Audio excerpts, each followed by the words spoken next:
یہ حقیقت کا میدان ہے یونس۔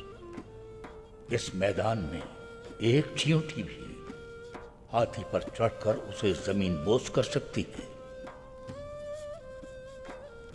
تو پھر حضرت پیغمبر کا امتی ہونے کے ناطے صلی اللہ علیہ وآلہ وسلم استقامت اور نیت بھی حضرت علی کی طرح ہونی چاہیے تاکہ ان کی راہ پر چل سکیں۔